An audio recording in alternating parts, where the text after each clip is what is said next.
नमस्कार दोस्तों। एक अंकिता ये भी थी, एक अंकिता ये भी थी। ये अंकिता झारखंड की रहने वाली थी, ये अंकिता उत्तराखंड की रहने वाली थी। इस अंकिता की भी हत्या हुई, इस अंकिता की भी हत्या हुई। इसका पूरा नाम अंकिता सिंह था और इसका पूरा नाम अंकिता भंडारी था। इस अंकिता की हत्या के बाद भी जन आक्रोश था, इस अंकिता भंडारी की हत्या के बाद भी जन आक्रोश है। लेकिन विरोध और आक्रोश के स्केल में फर्क क्या है, क्यों है? दोनों मामलों में बीजेपी नेताओं और चैनलों की भूमिकाओं में क्या फर्क है, क्यों फर्क है?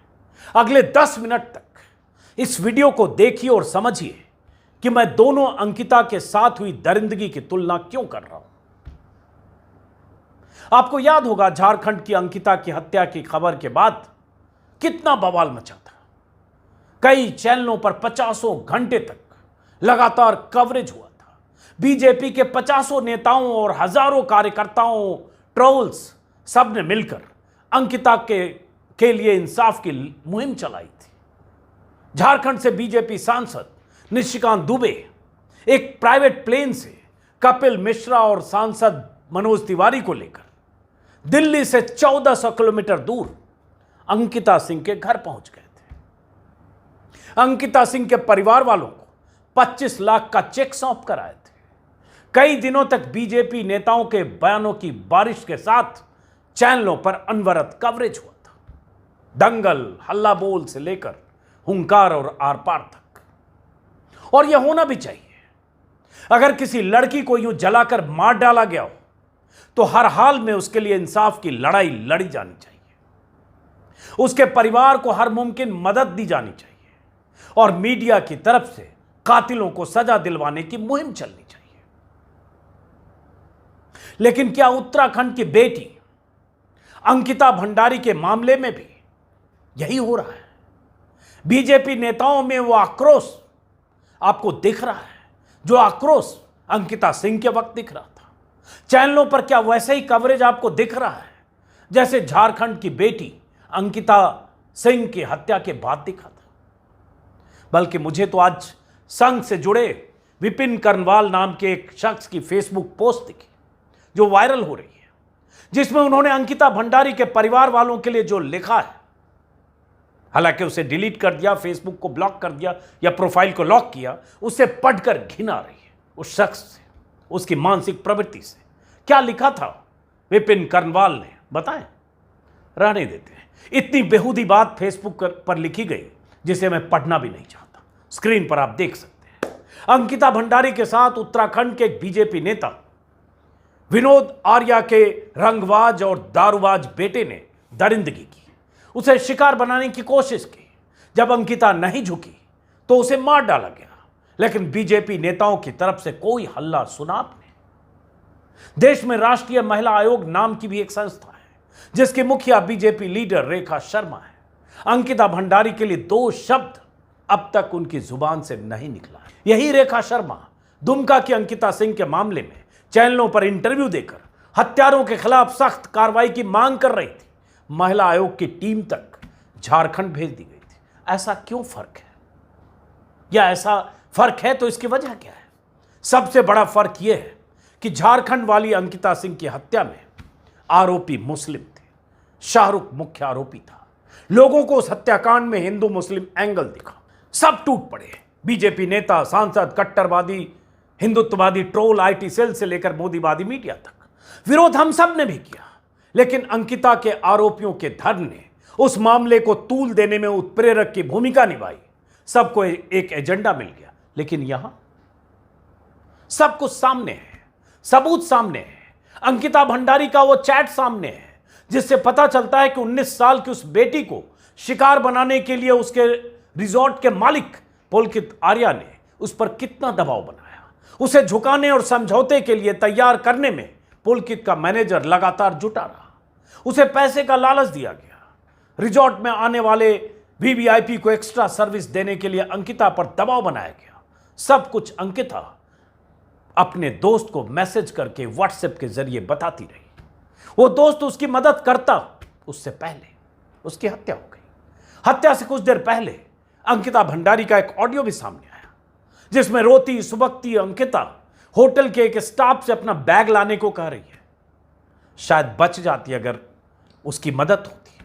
सारे सबूत सामने हैं, पुलकित आर्या की गिरफ्तारी हो चुकी है, फिर भी बीजेपी नेताओं की जुबान नहीं खुल रही है।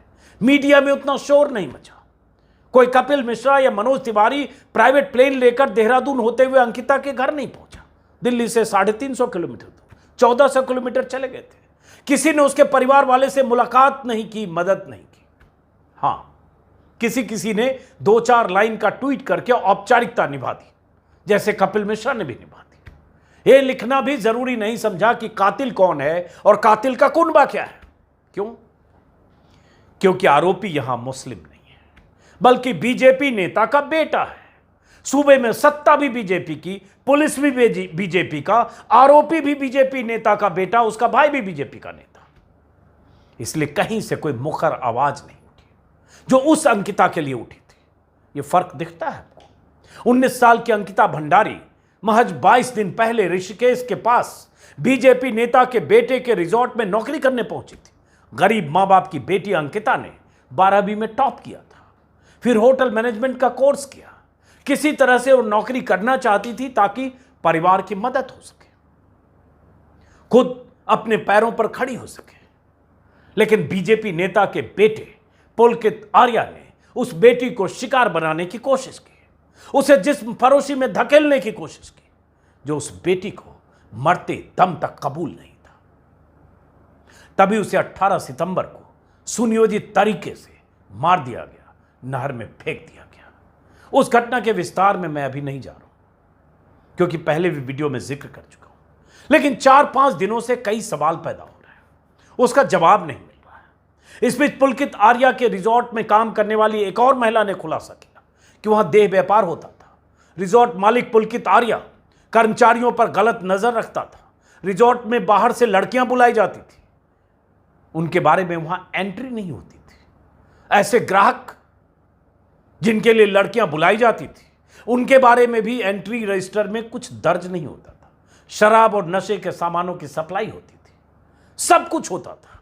और यह सब अगर होता था तो क्या यह मुमकिन है कि पुलिस या पटवारी की जानकारी के बगैर ऐसा हो रहा था? कहीं ऐसा तो नहीं कि बीजेपी नेता और पूर्व मंत्री विनोद आर्या का बेटा होने की वजह से पुलिस प्रशासन पुलकित आर्या पर हाथ नहीं डालना चाहता था? कुछ महीने पहले उसी रिजॉर्ट से एक और लड़की के गायब होने की खबर भी है, लेकिन पुलिस की तरफ से उसकी भी ठीक से जांच नहीं हुई होती तो शायद ये नेता पुत्र तभी सलाखों के पीछे होता और अंकिता भंडारी आज जिंदा होती। कुछ सवाल और अखबारों और सोशल मीडिया के जरिए लगातार उठाए जा रहे हैं, जवाब नहीं मिल रहा है।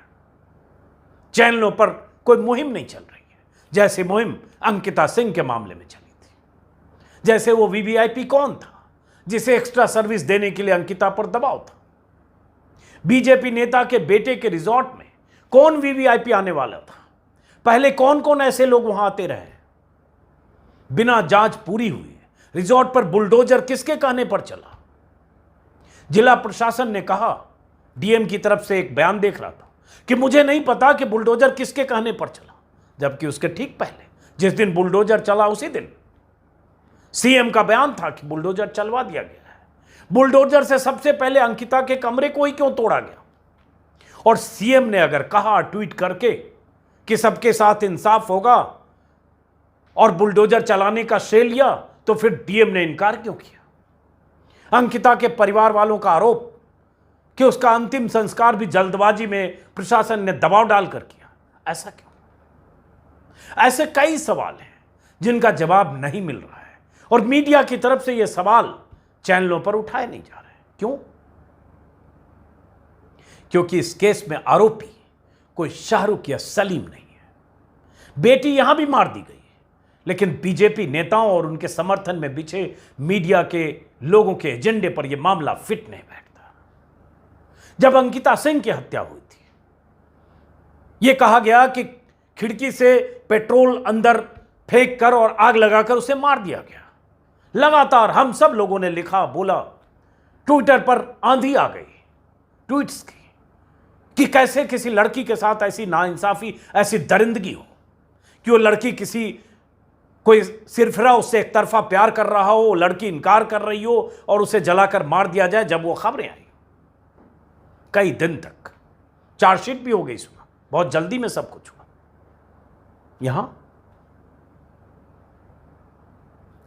18 तारीख को अंकिता की हत्या होती है। 5 दिन तक तो पता ही नहीं चलता अंकिता कहां है। पुलिस का रवैया, प्रशासन का रवैया, पटवारी व्यवस्था और राजस्व पुलिस काम करती है उसका रवैया, पूरी तरह से ऐसा लग रहा था जैसे दबाने की पूरी कोशिश की गई पूरे मामले को। क्यों? क्योंकि बीजेपी के नेता का बेटा, बीजेपी सरकार में पूर्व मंत्री का बेटा, और बीजेपी के वो नेता थाने में भी देखे गए थे। दबाने की कोशिश जब नाकाम हुई, जनता का आक्रोश जब उठने लगा, तब फिर शिकंजे में पुलकित आर्या आया और उसने बताया, उसने कहानी बनाने की कोशिश की।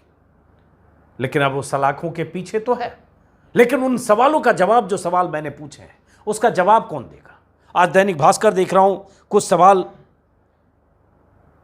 इलाके की विधायक हैं रेणु बिष्ट, उनको लेकर भी उठ रहे हैं कि वो मोर्चरी में परिवार से पहले क्यों पहुंची थी, बुलडोजर चलने वक्त भी वो क्यों थी, अंकिता के भाई और पिता नहर गए लेकिन शव देखने नहीं गया, लेकिन मोर्चरी रेणु बिष्ट पहले क्यों पहुंची। ऐसी कई बातें कही जा रही है। कहा यह भी जा रहा है कि अंकिता भंडारी की लाश क्या 5 दिन से वाकई उस नहर में थी, क्योंकि जिस ढंग से लाश निकला और जो निशान दिखे उससे लगता नहीं है कि 5 दिन बाद वो लाश निकली। कहीं ऐसा तो नहीं कि 2-4-5 दिन तक, 4 दिन तक वो जिंदा थी।